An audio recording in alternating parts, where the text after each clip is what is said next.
December 18th, 2017. Train 501 was supposed to mark the beginning of something new. A faster route, a smoother ride, a promise of progress for the busy Seattle to Portland corridor. The train left Tacoma Union Station just after sunrise. On board were 83 people, passengers, crew, and a few rail enthusiasts excited to be part of the first official run of Amtrak Cascades' new Point Defiance Bypass. This wasn't just another train. It was a $181 million project, years in the making, designed to cut travel time by skipping a scenic but slow-moving stretch of track that ran alongside Puget Sound. The new bypass would take passengers inland, away from the water, over new infrastructure designed to handle higher speeds. Except it wasn't ready. As the train approached the city of DuPont, just south of Tacoma, everything seemed routine. The engineer was at the controls, the train was on schedule, and it was accelerating toward a long left-hand curve, a section of track the Federal Railroad Administration had flagged for its sharp turn and low speed limit. That curve was rated for 30 miles per hour. Train 501 was moving at nearly 80. In a matter of seconds, the weight of physics overwhelmed the train.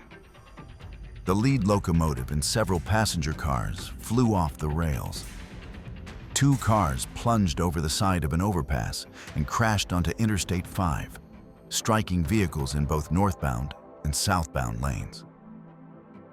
One car dangled above the freeway, bent like a ribbon of twisted metal. Another lay on its side across the highway.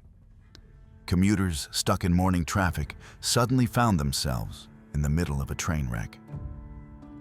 3 people on the train were killed instantly. Nearly 100 others were injured, some critically. Several motorists were hurt when train cars landed on their vehicles. Survivors emerged dazed and bloodied, pulling each other from the wreckage. Emergency responders arrived within minutes, confronting a scene that looked like it belonged in a war zone. The derailment made national headlines within the hour. News helicopters hovered over the tangled wreck. Images of crushed rail cars and scattered debris played on every major network.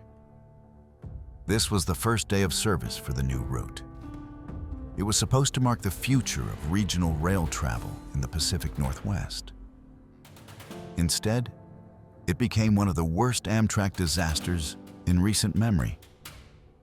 As investigators arrived and the scene was secured, one fact became clear. The train hadn't derailed due to sabotage or mechanical failure. There had been no landslide, no earthquake, no obstruction on the tracks. It had simply entered the curve too fast. And that raised a much bigger question, one that would come to define the entire investigation. Why? As the wreckage was cleared and traffic reopened beneath the overpass, the investigation into Train 501's derailment began in earnest. Within days, the National Transportation Safety Board released preliminary data from the train's event recorder. It confirmed what officials already suspected.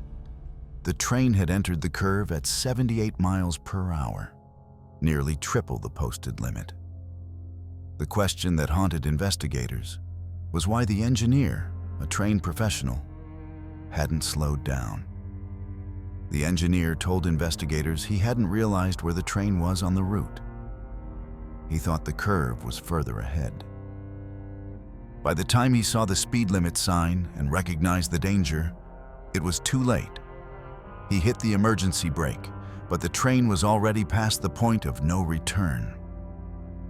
That statement raised another issue: route familiarity. Just 4 days before the accident, the same engineer had made a single trip in this direction in the dark, with no stops. He'd never operated a passenger train southbound on the bypass in daylight. He had no opportunity to learn the visual cues along the route. No chance to practice navigating the curve at reduced speed. No simulator training. No supervised runs. This wasn't just a lack of experience. It was a lack of preparation.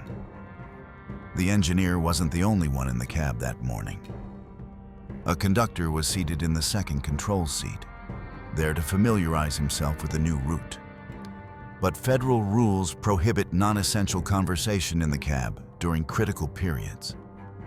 And, unfortunately, according to the NTSB's final report, they had been engaged in casual conversation when the train entered the curve. In hindsight, it was a perfect storm. A new route, an undertrained crew, a critical curve, and an absence of safeguards. Which brings us to what might have prevented all of this. Positive train control. PTC is a GPS-based safety system designed to monitor a train's position and speed in real time. If a train approaches a dangerous curve or block too fast, PTC automatically slows it down or stops it entirely. It's not just a recommendation. After several deadly crashes in the early 2000s, Congress mandated that PTC be installed on all major rail lines by 2015. The deadline was later extended to 2018. And on December 18th, 2017, the day Train 501 derailed, PTC was not active on the Point Defiance Bypass. The equipment was there. The software had been installed, but testing hadn't been completed. And so, despite warnings from the NTSB and other agencies, the new route was opened without it. Had PTC been active, the system would have automatically applied the brakes as the train approached the curve. The derailment likely never would have happened. Instead, all the safeguards were human, and the humans were in the dark, literally and figuratively. The track had been certified, the route had been approved, the ribbon had been cut. But the people entrusted with operating the train had been left to navigate a new route with no margin for error. And that error came swiftly, with devastating consequences. The derailment shook more than just the rails. It rattled public confidence in Amtrak, in regional planning, and in the agencies entrusted with passenger safety. Photos of the scene flooded the news.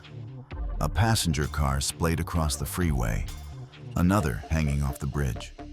Crushed vehicles below. Broken steel, twisted concrete, blood-stained seats. The American public wasn't just shocked, they were furious. And their first question was simple.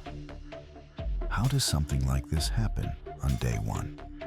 The Point Defiance Bypass had been promoted for years as a smart investment, a way to modernize rail travel in the Pacific Northwest, to bypass freight congestion and reduce travel times. But now, every promise made about the project was under scrutiny. At the center of the storm were three main players: Amtrak, the Washington State Department of Transportation, and Sound Transit, which owns the track. Each had signed off on launching passenger service before positive train control was fully operational. Each had reviewed the route. Each had participated in safety assessments. And each had assumed that someone else had caught what they didn't. Sound Transit admitted soon after the crash that the curve near DuPont had long been flagged as a hazard. In fact, the NTSB had raised concerns about its geometry and the dangers of high-speed entry years before. The posted speed limit on the curve was 30 miles per hour. The speed limit on the track leading into it was 79.